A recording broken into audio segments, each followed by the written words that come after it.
Assalamualaikum warahmatullahi wabarakatuh. Nama saya Ahmad Tahinudaya dari kelas 11 TKJC. Saya ingin presentasi teknologi layanan jaringan. Voice over Internet Protocol atau VoIP. Keuntungan menggunakan VoIP: biaya lebih rendah, sambungan langsung jarak jauh, penggunaan bandwidth yang lebih kecil daripada telepon biasa, memungkinkan gabung dengan jaringan telepon lokal yang sudah ada. Berbagai bentuk jaringan VoIP bisa digabungkan menjadi jaringan yang besar, memanfaatkan infrastruktur jaringan yang ada untuk suara. Kekurangan VoIP: kualitas suara tidak sejernih jaringan PSTN, ada jeda dalam berkomunikasi, regulasi terbatas berpotensi menyebabkan jaringan terhambat atau stuck, tidak pernah ada jaminan kualitas jika VoIP lewat di internet, peralatan relatif mahal. Data yang ditransmisikan VoIP adalah salah satunya adalah bagian dari header antara lain. Jelaskan if header VoIP bertugas menyimpan informasi routing untuk mengirimkan paket-paket ke tujuan. Pada tiap header IP disertakan tipe layanan atau TOS, tipe of service yang memungkinkan paket tertulis seperti paket suara diperlukan berbeda dengan paket yang non real time. Jelaskan Real Time Transport Protocol (RTP VoIP). Real Time Transport Protocol didefinisikan sebagai standarisasi paket untuk mengirimkan audio dan video pada jaringan IV. RTP digunakan untuk komunikasi dan sistem entertain yang termasuk di dalam streaming media seperti teleponi, aplikasi video teleconference, dan web, memiliki fitur berbasis push to talk. Jelaskan user data protokol UDP VoIP. UDP adalah singkatan User Data Protocol yang merupakan salah satu jenis protokol internet yang memungkinkan sebuah perangkat lunak pada komputer bisa mengirimkan pesan ke komputer lain melalui jaringan tanpa perlu ada komunikasi awal. Jelaskan link header VoIP. Link header biasanya tergantung pada media yang digunakan.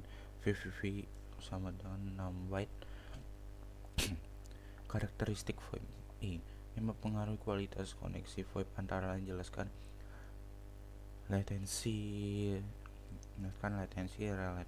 remembered latency, induced latency. Latency adalah yang dibutuhkan oleh suatu perangkat dari meminta hak akses ke jaringan. Mendapatkan hak akses itu ada dua jenis latensi, yaitu real dan induced.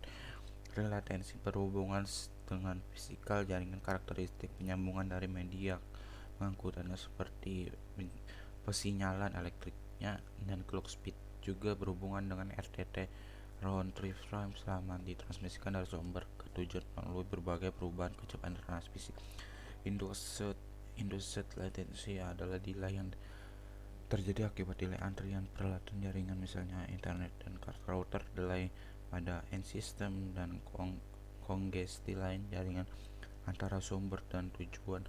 Pada jaringan yang cukup besar, delay antrian tidak dapat ditangani secara baik, misalnya penggunaan metode antrian yang berbeda pada tiap router.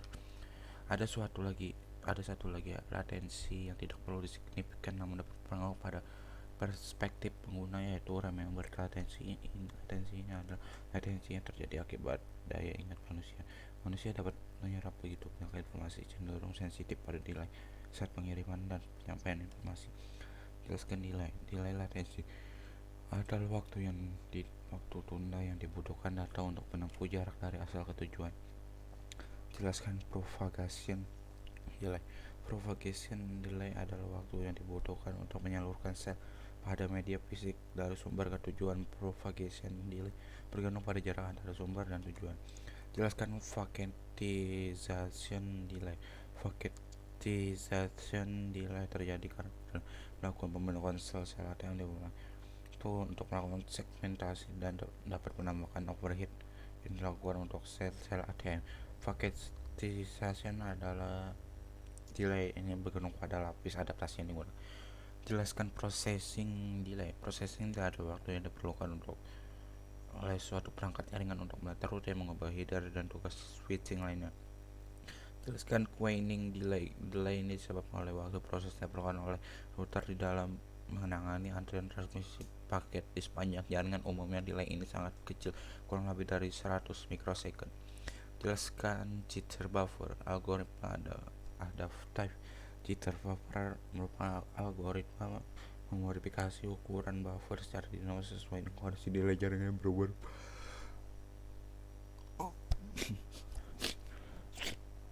Menjelaskan jitter. Jitter adalah ukuran variabilitas dalam fingering waktu. Jitter yang tinggi dapat menghasilkan buffering dan interupsi lainnya. Ping diukur dalam milisecond. Paket hilang setelah terjadi sesuatu. Paket data yang dikirim internet tidak diterima atau tidak auto. Jelaskan paket loss terjadi ketika atau lebih paket yang melintasi jaringan kamu gagal mencapai tujuan. Kehilangan paket disebabkan oleh kesalahan dalam transmisi dan bisa melalui jaringan kabel atau kemacetan jaringan. Protokol standar VoIP digunakan adalah jelaskan H323. Protokol 23 merupakan suatu standar issued International Telecommunications Union Telecommunications yang menentukan komponen protokol dan prosedur data yang menyediakan layanan komunikasi multimedia, yaitu komunikasi audio, video, dan data real time melalui jaringan berbasis paket based network. Jelaskan Session Initiation Protocol SIV.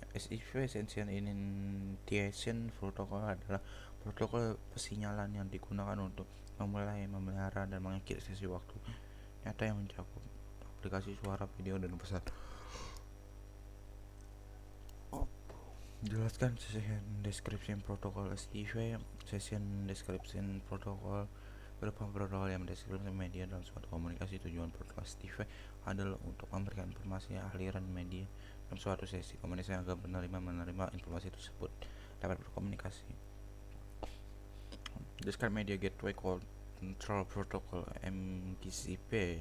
Media Gateway Control Protocol yaitu protokol yang melakukan hubungan kontrol panggilan media di antara gateway VoIP yang menetralasikan beberapa sinyal audio dan dari paket agen-agen penghasil agen CA. Jelaskan Real-Time Transfer Protocol RTP. Real-Time didefinisikan sebagai standarisasi paket untuk mengirim audio video pada jaringan IV. RTP ini juga komunikasi sistem entertain yang termasuk streaming, media teleponi, aplikasi video plus web memiliki fitur basis tetap. Jelaskan Inter-IRC Exchange IAX. Inter-Asterisk Exchange adalah protokol komunikasi yang berasal dari perangkat lunak pertukaran cabang pribadi Asterix dan didukung oleh beberapa subwitch. Sistem VBX dan softmax lainnya yang digunakan untuk mengangkut sesi telepon web antara server ke perangkat terminal. Kompresi data suara codex.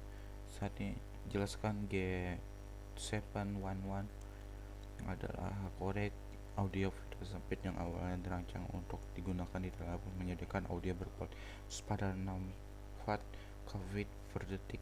G711 meneruskan sinyal audio dalam kisaran 300 sampai 3000 Hz dan mengambil simpelnya dengan kecepatan 8000 simpel per detik dengan toleransi 50 bagian per juta.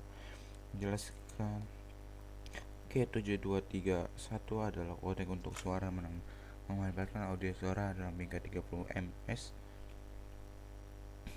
Tampilkan algoritmik berdasar 7, ms. Variabel keterlambatan algoritma 37,5 ms. Nama resmi adalah Dual Speech Coder untuk transmisi komunikasi multimedia pada 5.3 dan 6.3 kbit per second. G726 adalah standar kode ucapan itu ADVCM yang mencakup transmisi suara dengan kecepatan 16, 24, 32, dan 40 kb per second. Itu diperkenalkan untuk menggantikan kedua G721 mencakup ADVCM pada 3,2 bit per second. G723 yang menggambarkan ADVCM selama 24 dan 30 per second. Jelaskan G728 standar itu untuk pengkodean ucap beroperasi pada 16, bit per detik. Secara resmi dijelaskan sebagai coding of speech pada 16 kb per second menggunakan prediksi linear terekstrasi kode penggunaan rendah. Teknologi yang digunakan adalah LD Self, kode prediksi delay rendah bersemangat G729 adalah algoritma kompresi data audio pita sampai berbasis voice over bebas royalti yang menggunakan panjang bingkai 10 milidetik.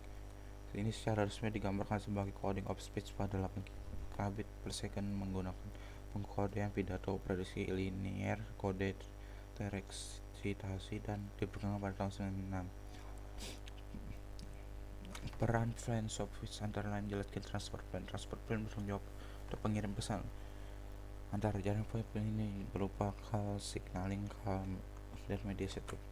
Call control signaling plan mengontrol elemen utama pada jaringan VoIP, khususnya wire transfer.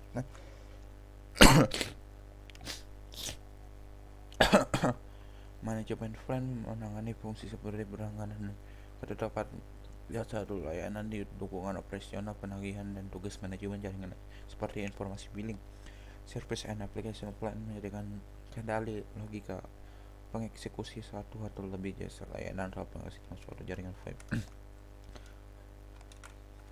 Jelaskan media gateway control fungsi MGCF. MGCF adalah sebuah sistem yang digunakan pada beberapa sektor voice over internet protocol atau VoIP. Panggilan yang dilakukan melalui sambungan internet. Sistem ini digunakan untuk menangani pendaftaran atau pengelolaan sumber daya gerbang media. Jelaskan kalau agen fungsi CAF dan interworking fungsi IWF. CAF dan IWF merupakan subset MGCF. CAF berfungsi pada saat MGCF menangani kontrol panggilan dan pemeliharaan kondisi panggilan, sedangkan IWF berfungsi pada saat MGCF melakukan interaksi persinyalan dengan jaringan yang menggunakan protokol berbeda. RF menyediakan routing panggilan untuk MGCF, sedangkan AF mengumpulkan informasi akunting panggilan untuk tujuan billing. AF juga mempunyai peran yang lebih luas, yaitu melakukan fungsi authentication, authentication, dan akunting dan dalam remote access network. Peran utama dari kedua fungsi tersebut adalah memberi respon atas permintaan yang bisa menyampaikan panggilan informasi akunting kepada terminal endpoint yang terakhir. SPSF jelaskan SIP proxy server fungsi kebanyakan implementasi dan AF adalah beberapa SIP proxy. Oleh karena ISC mengakui pemisahan SPSF, SGF signaling gateway function dan akses gateway signaling function. SGF menyediakan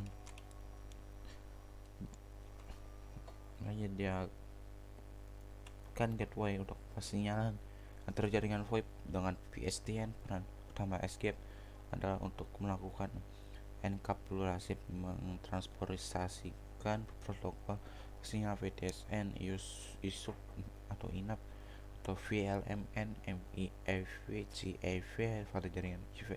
AGS menyediakan jaringan gateway untuk persinyalan antara jaringan VoIP dengan jaringan akses yang berbasis switch. Peran utama AGSF adalah untuk melakukan enkapsulasi, transportasi yang protokol persinyalan V5 atau SDN wireless, BSSF, RNF wireless pada jaringan IP. Jelaskan aplikasi server ISF. ISF merupakan entitas pengeksekusi aplikasi. Peran utama ISF logika layanan eksekusi beberapa aplikasi lainnya. SGF berfungsi ketika ISF melakukan fungsinya mengontrol layanan. Kontrol ISF mengakui pemeriksaan SGF. Jelaskan media gateway function. MGF menjembatani IV dengan endpoint akses atau jaringan trunk. Misalnya MGF menyediakan gateway antara jaringan IV dan jaringan sirkuit atau jaringan paket.